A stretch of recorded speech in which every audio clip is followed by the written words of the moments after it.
Edufuturists. I'm Dan Fitzpatrick. I'm Ben Whittaker. I'm Stephen Ho. The podcast by educators for educators, the Edufuturist Podcast. Hello and welcome to another episode of the Edufuturist Podcast. On this episode, we are joined by Roland Claven, the CEO at ThinkBrainwave, who I met at Feb this year. Roland's South African enthusiasm and passion for his product convinced me that he would make a great guest on the podcast with his forward-thinking approach. The global tutoring market, which is worth 102.8 billion, is bigger than the entire social media industry at 80 billion. And it is into this market that Roland has placed ThinkBrainwave, which you can find at thinkbrainwave.com. ThinkBrainwave is a system that connects students and tutors together. The company have listened to their customers, the students, by designing and developing an on-demand tutor booking system, an academic course repository, visual aspects such as pre-recorded video lessons, and a social feed system. The broad structure is modelled around companies like Uber, Coursera, YouTube, and Facebook. And you can follow Roland on Twitter at Roland Claven. The podcast by educators for educators, the Edufuturist Podcast. Well, Roland, thank you for joining us. Well, thank you, Ben. How are you? Very well, thank you. It was on a chance meet at Bet, just a little conversation that I thought, well, you're really passionate about a product, but more than just the product, the purpose behind the product as well. And we met you at Bet this year. And you joined us all the way from Johannesburg in South Africa, is that right? That's right. Lovely sunny city. Yeah. Well, it's not sunny where we are. We were talking just off air before about some of the floods and whatever else in the north. But yeah, it's great to have you on, and I think it's important that we. The conversation is going to obviously talk into ThinkBrainwave, and we'll talk about what that is and what that means. But I think it's important to have a bit of a context of where this came from, and why you did that, because I know that you've written at length about that. So give us a little bit of context if you could. All right. So are we talking about my personal context, or are we talking about the business context? No. Why did the business exist, and then where you fit into that? All right. So I was studying aeronautical engineering at Wits University, and I didn't have a car. I didn't have a motorbike. I used to get dropped off by my mom 7 o'clock in the morning. I get picked up 7 o'clock at night. And I just figured that I needed to get some form of transport so that I could, enjoy my life, studying and have a bit of social life. So I started tutoring on the side, and within 6 months, I rose to number 1 in the country, and I was awarded a coffee voucher for reaching first place. So anyways, I realized at this point that sort of gratification wasn't what I was looking for. And I saw that there was a really big need in the country for education and bridging education. So having been tutoring for the last 6 months, I knew pretty much how the business was working. So I started my own tutoring business. I hired my girlfriend and a couple of my pals. And yes, we started pulling in a couple of clients. I didn't have much money to rub together, but what I had was Gumtree and a lot of passion. So I got some customers together, and yeah, next thing we knew, 2017 rolled around, and I started developing this platform called ThinkBrainwave.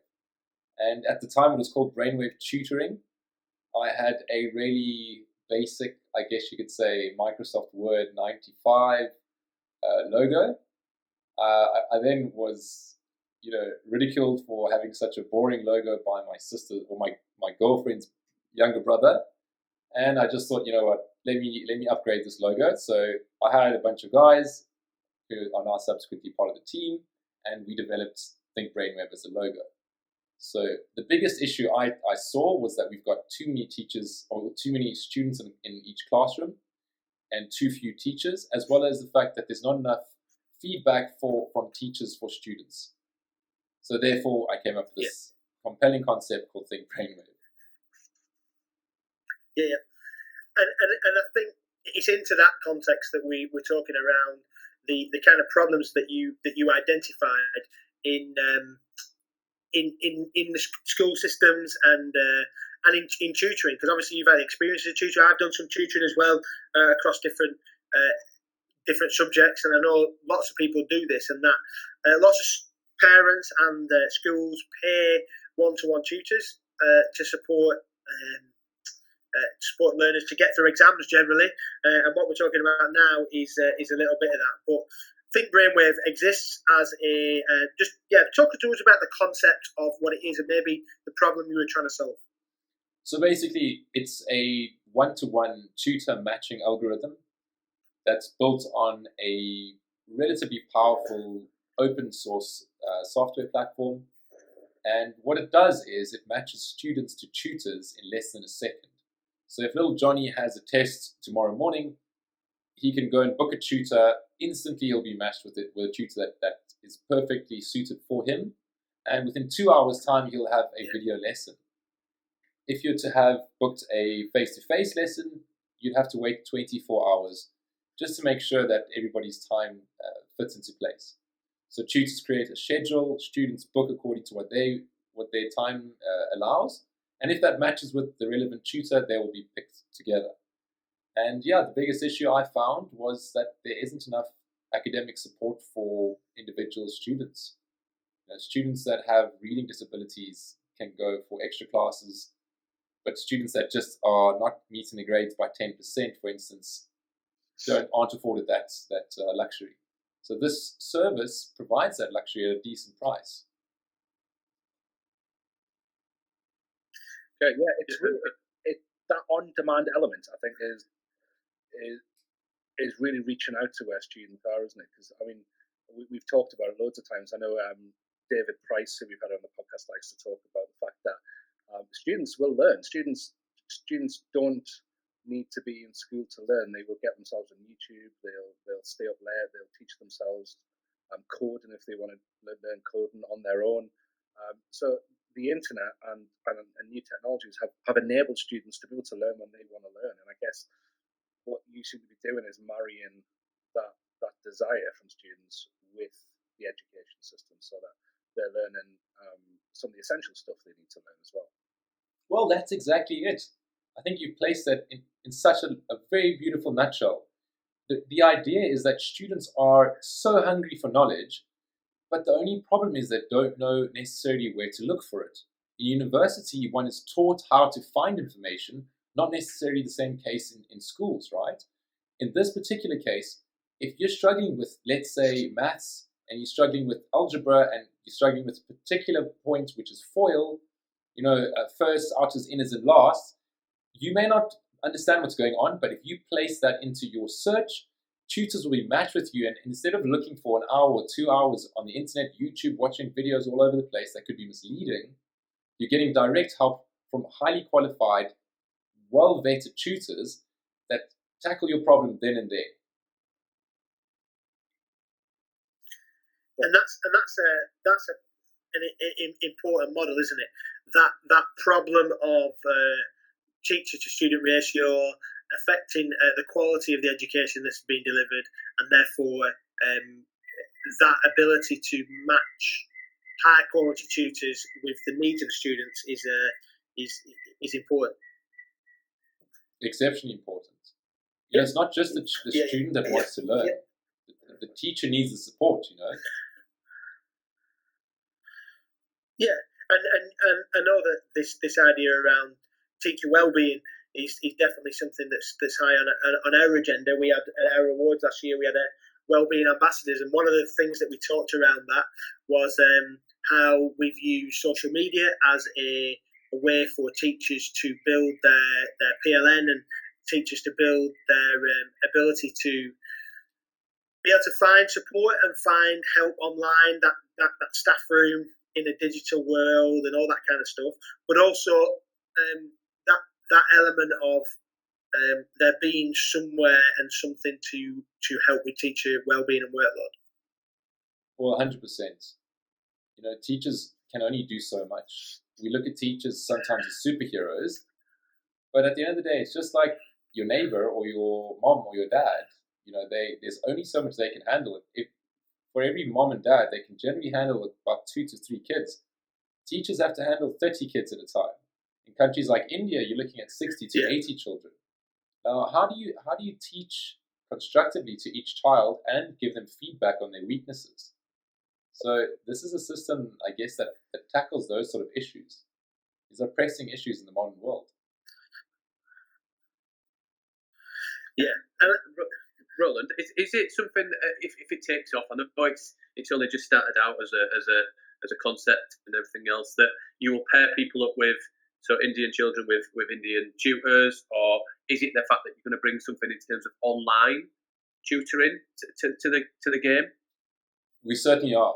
You've got in-home tutoring or at school tutoring, where you've got a tutor that comes physically to your location, or you visit the tutor's location. Yep. But the online aspect allows us to take tutors from the likes of the red brick universities, your Leeds, your King's College in London, as well as Oxford and Cambridge universities, and I would say export their services online to communities in the likes of India and China. These sort of countries have highly intellectual students and wealthy parents that are looking to send their children to high-end universities. These are the certain target markets that we're also looking at. So it's not just the bulk lower end, we're also looking at the higher end. Does that help answer the question? Yeah, definitely. And I think, just to add on to that. So Just to add on to that, with mobile phones and digital, the digital network, we're looking at 4G, 5G that's coming out now.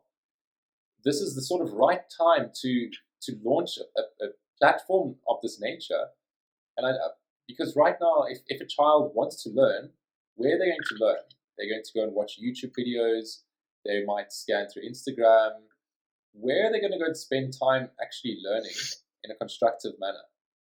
There's not too many sort of platforms that are out there that offer this environment, I guess one could say. Yeah, I think you're right. I think there's some that like Coursera that you've talked about as a kind of model that you've done before, Yes. the LinkedIn Learning stuff. But this idea of personalizing the learning is what you're trying to suggest here. Is that right? That's correct. Yeah, cool. So How technology is trying to solve these problems at the moment, and I guess that's what you're trying to do as well, using the program that makes this personal. And I guess it's something that it's kind of like the golden bullet. Is that a phrase? Golden bullet? Have I just made that up? I will have it. We'll take it. The golden fleece, perhaps? Yeah. Golden fleece. Anyone else? Golden boot. Golden boots. Golden balls. You just took There's another one, but I'm not going to say it on the podcast. Yeah, whatever it is, it's kind of like it's what a lot of schools are saying before, but that the whole classroom sizes, it's a problem that's not going to go away, and lots of people are trying to put technology, get technology to come up with solutions with this. Are you seeing that learners are engaging with it, and what's your feedback like? Well, to be honest with you, it's too early to tell. But we'll be launching a nice campaign in Cape Town now. It's the southernmost city in South Africa. And we call it the Mother City. Just to give you a bit of background, you've got Table Mountain, lovely environment. So what's going to happen there is we partnered up with a company that distributes a 4K interactive smartboard called the Clever Touch. It's actually a British product that's been exported here to South Africa. Excellent quality. And the reason I partnered with them is because of the quality factor. So now what we've got is a 60-month contract with a private school that has 100 students. So what we will be doing is piloting the platform using their own teachers as tutors and allowing external tutors to also interact with the students. And then we'll be gauging the improvement of the students' marks from start, and we'll be gauging until the end of the year. But we'll be managing this engagement every single month and analyzing the results and just, I guess you could say, analyzing the improvement or the digression of the tutor or the students' marks. what we've got is another company called Get My Grades, and Get My Grades is fantastic because it allows students to input their marks, not mechanically, but by actually going through the syllabus, doing tests, reading through textbooks that are online, and taking these tests, doing answers, and then wherever they're struggling, tutors step in and help bridge that learning gap. So what I'm saying is this is a use case scenario where I'm creating a data set specific to my business, which I'll use to expand into further markets in the future. So to answer your question in short, I haven't got enough metrics to actually give you a proper answer. But from if you're looking at general users on a daily basis, there are a couple of issues. For instance, people aren't sure how to book a lesson. So there's a plus sign at the top right-hand corner. Now, these sort of user experiences, these sort of factors need to change to make it a little bit easier for a student to book a tutor or for a student to edit their profile. But generally speaking, I've got a very good process to manage that relationship and ensure that students don't get lost and just give up. Does that answer your question? Yeah. I know you started with tutoring, but do you think that actually if you get enough people going, you could build your own virtual school? Well, that's the idea, isn't it?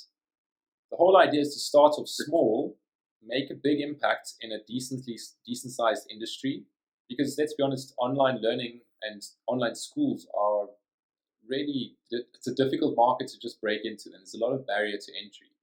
So my idea would be to start off small, prove that the concept works, use those metrics to then sell that as an online learning system, as an online school.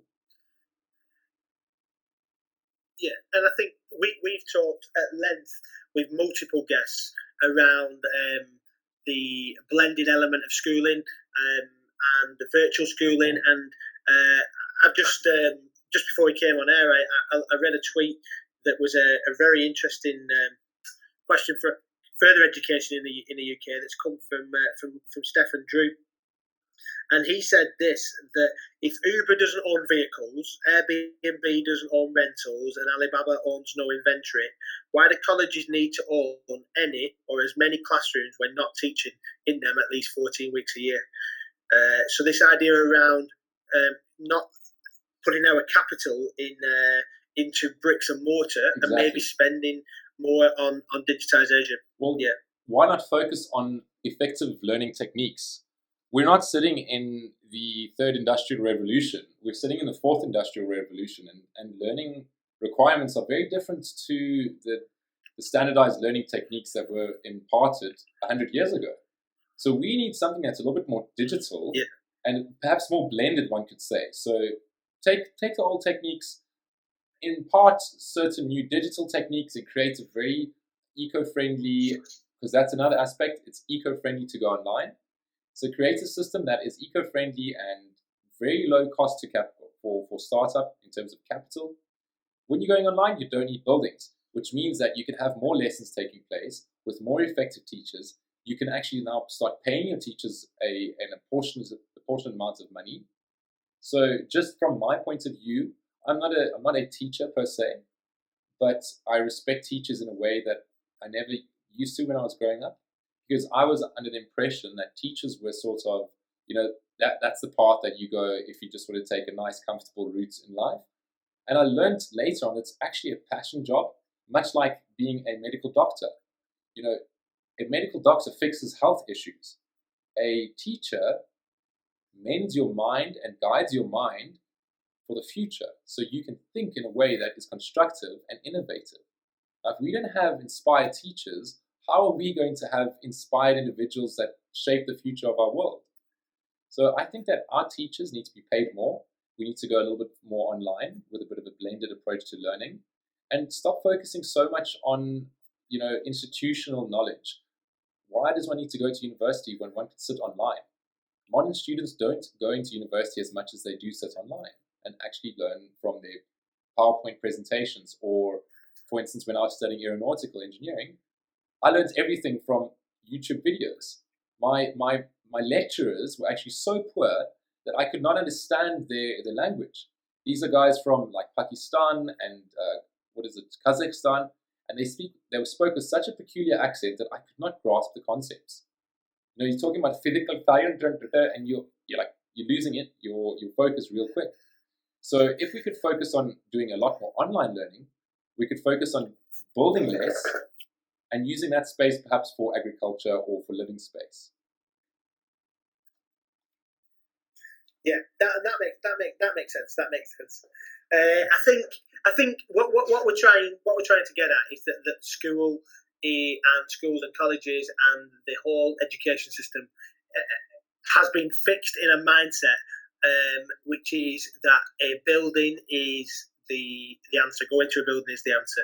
What we're saying now is that perhaps it's not about that. It's more than that.